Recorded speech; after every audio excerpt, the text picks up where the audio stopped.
Bu yılın merakla beklenen bir başka oyunu Atomic Heart'ti. Daha Game Pass'e düşmeden oyun torrent'e düştü ve hem Game Pass kullanıcılarını hem de torrent kullanıcılarını fazlasıyla sevindirdi. Hem fakirin dostu hem de korsanın dostu olmayı başardı. Kendilerini tebrik ediyoruz. Peki oyun nasıl bir oyun oldu? Herkesi gerçekten mutlu edebildi mi? Vermek isteneni verdi mi? Çünkü trailerlarında kapsamlı, oynanışı zengin, dünyası büyük, kült oyundan ilham aldığı bariz bir şekilde belli olan bir oyundu. Ama acaba içeriğini doldurabildiler mi? Bu videoda, bu incelememizde ele alacağız. Açıkçası ben baştan söyleyeyim abi. Benim için ortalamanın üzerinde bir oyun.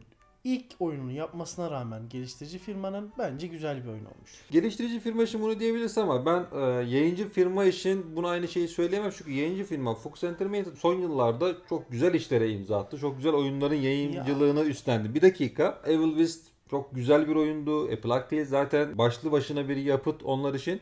Şimdi sen böyle oyunların yayıncılığını yaparken nasıl takdir topluyorsan Atomic Heart gibi oyunları yaparken de sadece işin yayıncılığına kaçıp işte ben sadece yayınlıyorum deyip kaçamazsın abi. Ben burada sana katılmıyorum. Adamların ilk oyunu abi. İlk oyunda bu kadar Olabilir. iyi bir optimizasyonla bak şunu bana söyleyebilir misin ya? Birçok oyunda Callisto Protocol mesela Evet. yani Krafton Games, PUBG'nin geliştiricisi, Hogwarts Legacy.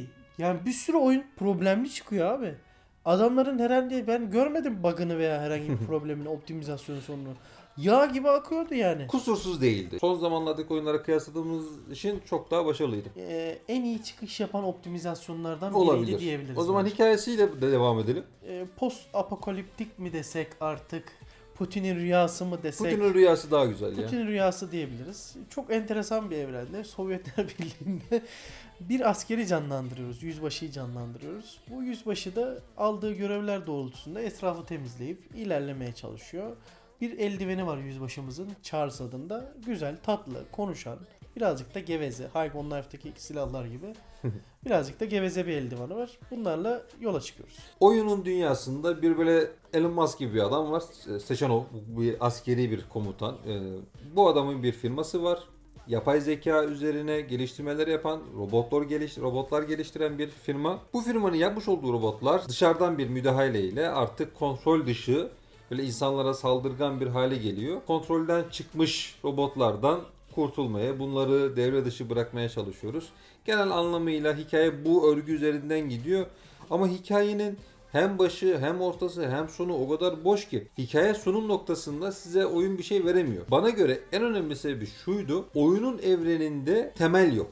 Çünkü birçok oyundan ilham alması temelinin sağlam olmasına engel oldu. Oyunun ilk girişinde mükemmel bir atmosferle giriyor. Nasıl bir giriştim oğlum? Ben ilk oyunu hani böyle açtım baktım. O bot ilerliyor artık. Bot mu ne diyeyim ona. Sağa bakıyorum, sola bakıyorum. Her yerde bir detay var. Sonra indim. Orada panayır gibi bir şey vardı. Evet. Hatta Bioshok'ta da öyle bir şey Tam vardı. bir Infinity girişiydi oyun. Ulan dedim ne tatlı duruyor. Ondan sonra abi benim için çöküş başladı. Hatta ilerleyen sekanslarda böyle 5. 10. dakikada böyle uçan şehirlerin olması dedi ki Evet. tam bir BioShock havası vardı. Özellikle Hat- BioShock Infinite havası vardı Hatta yani. orada bir bulut sekansı vardı. İlk Infinity'de Evet. uçuyordun ya. Orada hani bulutların arasına girip kayboluyorsun bir yerde ilk şeye giderken, göreve giderken.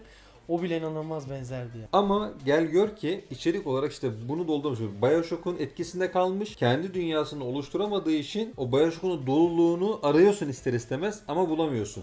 Mesela çevre detaylarına hemen girmek istiyorum. Evet, çevrede insanlar var, konuşuyorlar, sohbet ediyorlar, bir şeylerle ilgileniyorlar. Ama bunların hem yapay olduğunu hem de kopyala yapıştır şekilde çoğalttığını anlayabiliyorsun. Bunlarla bu ne fark var? Aynı karakter. Sadece farklı yerde oturuyor. Yani Azıcık şuraya iz yapmış. Gözünü, sakalını, Hiç- saçını değiştirmiş. Çok hiç şey yapmamışlar abi. Ben oyun Çok ilk kasmamışlar. orada zaten düşürdüm puanını. Hani dedim ki demek ki bunlar çeşitlilik noktasında, detay noktasında biraz kolaya kaçmışlar abi. Oynanışa geçelim. Oynanışın en önemli özelliği olan Charles, yani eldivenimiz ve ekipmanlarımız, bunlardan Evet. bahsedelim. Konuşan bir eldivenimiz var. Bu da Hide on Life'daki konuşan silahlardan Silahlar bayağı gibi. bildiğin almışlar, oyuna koymuşlar. Bu eldivenimiz BioShock'taki gibi farklı yetenekleri var. Dondurabiliyorsun, elektrik verebiliyorsun. Farklı yetenekleri yine hakeza Havaya geliştirebiliyorsun. uçurabiliyorsun falan filan. Telekinezi özellikleri. Bunlar gayet güzel. Bu yetenekleri silahlarınızla da kombolayabiliyorsunuz aslında. Yani oyunda bir combo sistemi var. Yetenekleriniz de silahlarınızı kombolayabiliyorsunuz. Polimer miydi o kullandığımız Aynen. şey? Polimerle falan böyle adamları dondurup yakabiliyorsun, istersen çarpabiliyorsun falan filan, Ama bir sürü işte seçenek var. bunlar kullanışlı değil abi. Yani şöyle kullanışlı değil, hissiyat anlamında sana gerçekten bir combo yaptığını ya da yeterli geldiğini anlamıyorsun. Diğer bir oynanış özelliği yakın dövüş özelliği. Elimizde ilk başladığımızda balta veriyorlar. Balta inanılmaz tok duruyor. Böyle saldırısı böyle hem şarjlı bir atağı var hem normal bir atağı var. Geliştirdikçe değişebiliyor. Bu kullanımı hem çok ağır, yani pratik değil, hem de etkili değil. Oynanış açısından da bu arada Dying Light 2'nin neredeyse hani yakın dövüş sekansları. Yakın dövüşte birebir hepsini aynı. Birebir Birebir aynı aynı. yapmışlar. Kötü değil ama bence o robotların yapaylığı biraz beni rahatsız etti. Özellikle aksiyona girdiğin zaman böyle mermi süngeri derler ya, onu hissettim. Pompalı çok etkili bir silah ama çok kötü. öldürüyorsun ama ölüyor tamam ama O bana hissiyatı tahtaya vermedi. vuruyormuşsun gibi. Kolunu bacağını her yerini kopartabiliyorsun baltayla ama bana böyle hiç zevk veren bir şey olmadı yani. Şeyi fark ettim ya, bu yapay zekaya sahip robotlar var ya, böyle kel, dazlak böyle Evet. ama bıyıklı. İbrahim Tatlıses. Yok lan, bana daha çok benziyor. Ben kendimi daha çok benzedim. Bakayım. Benim kel halimi düşün. Benziyor ha bıyık. Değil mi? Bak şuraya senin de görüntünü alacağım mesela, o robotu koyacağım. Böyle kendimle sohbet ediyormuş. Kendi yapay zekamla sohbet ediyormuş gibi olabilir yani. Bak ben hiç o açıdan düşünmemiştim. Şu ölülerle konuşmadan da bahsedeyim. Böyle hikaye dedik ya, hikaye sunumu çok kötü. Yani bir yerden bir yere giderken eldivenli durmadan bir şey anlatıyor ama artık bir noktadan sonra dinlemiyorsun bile. O kadar çok fuzuli konuşuyor ki önemsizleştiriyorsun. Bu arada oyunun fontlarını bu kadar yapmışlar. Bir de o var. 00.5. Zaten okumak zor. Gamelog sağ olsun Türkçe yamasını yapmış. Hem de çok küçük. O kadar çok diyaloğun olduğu yerde aksiyona girdiğin zaman, bir tane ilerlediğin zaman o diyalogları okuyamıyorsun. Aynen. Loot sisteminden hemen kısaca bahsedelim. Loot sistemi bana göre oyundaki en güzel özelliklerden bir tanesi ve Katılıyorum. bir sonraki oyunlara da bu bir ilham olabilir. Yani daha rahat loot yapma noktasında Kesinlikle. güzel bir örnek oluyor. Mesela elinle de o telekinez özelliğini kullanarak her yeri böyle direkt tarayıp hop kullanabiliyorsun. O pratik olmuş, güzel olmuş. Güzel süpürge gibi böyle Aynen sağa öyle. sola süpürebiliyorsun. Çekmece açıp tek tek bakmak benim daha çok hoşuma Yok, gidiyor ben- mesela. Ben onu özellikle şu an Last of Us Part 2 oynadığım için söylüyorum. Oradan ben daha çok seviyorum. İşte bu topladığımız eşyalarla ekipmanlarımızı geliştirebiliyoruz. Silahlarımızı güçlendirebiliyoruz. Hakeza kendi yeteneklerimizi geliştirebiliyoruz. Eldivenimizi geliştirebiliyoruz. O yüzden oyunda loot gerçekten çok önemli. Bu kadar önemli olan loot sisteminde bu kadar da pratik olması bence gayet yerinde ve güzel olmuş. Bir diğer olayımız kayıt sistemi. Böyle niye böyle, hem oyunda hem otomatik kayıt özelliği var hem de manuel kayıt yapma özelliğimiz var. Bu kırmızı bir kutu var. Kutuya gidiyorsun. Orada kaydediyorsun. Hani çok da bir özellik. Yani chill bir özellik. Koymasan da olurmuş. Bana göre oyunu mundar eden en büyük olay açık dünyası. Açık dünyada bir çeşitlilik arıyorsun ya her oyunda. Ya, Yok. Mesela bizim Gunship Battle'da daha çok çeşitlilik var. kesinlikle katılıyorum sana. O zaman hemen reklamlara girelim. Çeşitlilik demişken, zengin içerik çeşitliliğiyle oyuncuları kendine bağlayan, oynaması ücretsiz Gunship Battle Total Warfare'dan bahsetmek istiyorum. Günün monotonluğundan ve sıkıcılığını atmak için gayet güzel bir tercih. Temelinde gemi savaşı olan oyunda birbirinden farklı uçaklar üretip deniz savaşlarını çeşitlendirebiliyorsunuz. Bunun yanında zengin araştırma ve bina geliştirmeleriyle gücünüze güç katıyorsunuz. Sadece uçaklar değil, aynı şekilde gemilerde de çeşitlilik hayli fazla. Oyun zevkinizi kıracak reklamların olmadığı, ücretsiz ve Türkçe dil desteğine sahip Gunship Battle Total Warfare Apple Store ve Google Play'den indirip oynayabilirsiniz. Kayıt olurken ekranda gördüğünüz kodu kullanmanız durumunda ekstra içeriklere sahip olarak diğer yeni başlayan oyunculara karşı avantaj, bizlere de destek vermiş olursunuz. Hatta isterseniz sizler için kurduğumuz oyun makinesi ittifakına katılıp beraber deniz savaşları bile yapabiliriz. Oyunun indirme linkini ve diğer bilgileri açıklamalar kısmında bulabilirsiniz. Reklamımızda girdikten sonra o zaman açık dünyadan bahsedelim. Abi açık dünyada hiçbir şey yapamıyorsun. Keşfe dayalı bir açık dünya yok ve hissiyat da yok. Yani ölü bir açık dünyası var. Seni hiç cezbetmiyor. Ya aslında buradaki asıl sıkıntı şu, biliyor musun? Cezbetmemesinin sebebi harita dizaynı da çok kötü. Haritayı açıp bir yere işaretleyip gidemiyorsun. Neredesin, nasıl yapıyorsun onu göremiyorsun. O da sıkıntılı. Görüp görebileceğiniz en kötü harita dizaynına sahip oyunlardan bir tanesiydi. Maalesef. Gerçekten bu kadar kötü olmasını beklemiyordum. Yani açık dünyadan bahsedebileceğim o kadar hiçbir şey yok ki. Öylesine koydukları o kadar belli ki. Yani sırf böyle oyunun süresini uzatalım, bak açık dünya da var demek için koymuşlar. Böyle bakıyorsun uzaktan çok güzel bir açık dünya var gibi gözüküyor ama içinde hiçbir şey yok abi. Zaten bunu ilk ben duyduğum zaman ben orada abi biraz zaten düştüm. Çünkü biliyorsun ikimiz de çok yüksektik bu oyuna. Evet. Oynanış bakımından bize çok farklı şeyler vaat edeceğini düşünüyorduk. Ama yine istediğimiz olmadı. Bu Scorn hayal kırıklığını yarattı. Yani belki bu O bir kadar skor değil. bir Scorn skor değil ama o düzeye yaklaştı diye. Yani en azından burada bir bosslar var. Hani bosslar en azından oyunu kurtarmaya Güzeldi. çalışmış ama Tatlıydı. yeterli kalmamış. Bossların dizaynı da tasarımı da senin oyunu kurtarmaya yetmemiş. O aksiyonu şey değil ya. Hem yüksek değil hem de akıcı değil. Akıcı olmayınca da oyun kendini böyle bir noktadan sonra boğmaya başladı. Hani bilgisayarlarda darboğaz olur ya oyun oynarken. İşlemci yüksektir, ekran İzin kartı vermiyor. düşüktür, böyle darboğaza girer. Oyun bazı yerleri gerçekten çok güzel, bazı yerleri de gerçekten çok kötü.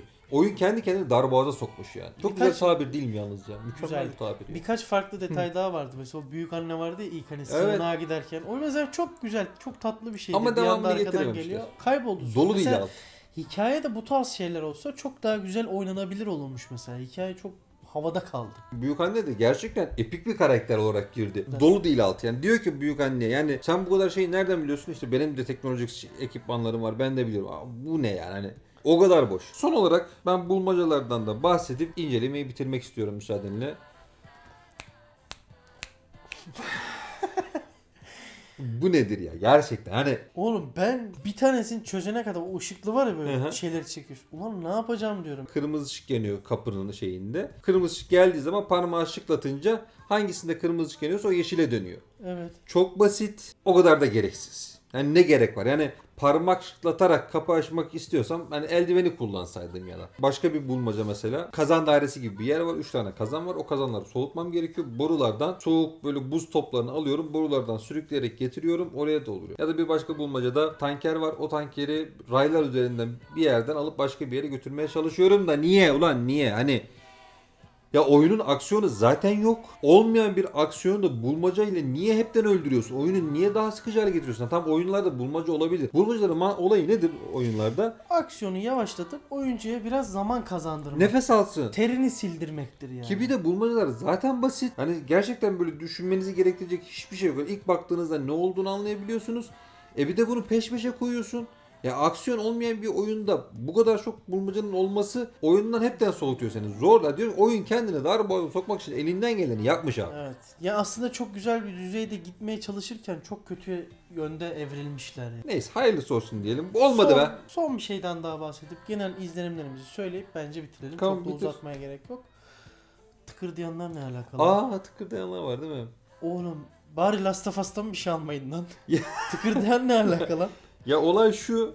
Bir tane böyle sera gibi bir yer var. O serada böyle bitkilerden böyle bir şeyler yapmaya çalışıyorlar. DNA'larıyla falan oynuyorlar. Cordyceps orada da mı var? Ya abi? sorsan oradan bir mutasyona uğruyorlar ama yani o kadar gereksiz bir mutasyon uğraması ki. Robotla Ama- savaşıyorduk sonra tıkırdayanlar geldi falan filan. Yani Yani oyunlarda bak oyunlar başka oyunlardan ilham alabilir. Hiç sorun değil. Ama almış. almış olduğun ilhamın oyunun dünyasında bir yerinin olması Uygun gerekiyor. olması Atmosferine uygun olması gerekiyor. Hiç uygun değil. Uygun olmadığı gibi de aşırı sırıtıyor. Çok güzel bir potansiyeli vardı. Oynanışı gerçekten güzel. Fena değil. Hani şu anlamda güzel. Hani eldivenle silahlarımızı kombolayabilmemiz ve bunlarla yeteneklerle birlikte çok güzel daha işler çıkartabiliyoruz. Ama bunu kullanabileceğimiz bir alan bize sunmuyor. Yetenekler güzel. Maalesef. Ciddi bir yetenek ağacı var oyunda. RPG oyunu gibi.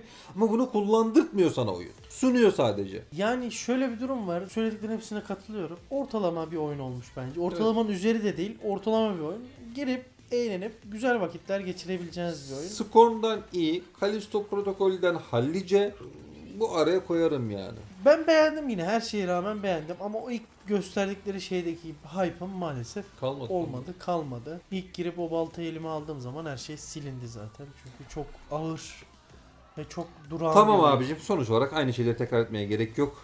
Biz de dinlediğiniz için teşekkür ederiz. Haftaya görüşünceye kadar kendinize iyi bakın. Unutmayın ki Oyunlar öznel bir nesnedir. kişiden kişiye farklılık göstermesi de gayet doğaldır. Bir sonraki videoda görüşünceye kadar oyunla kalın.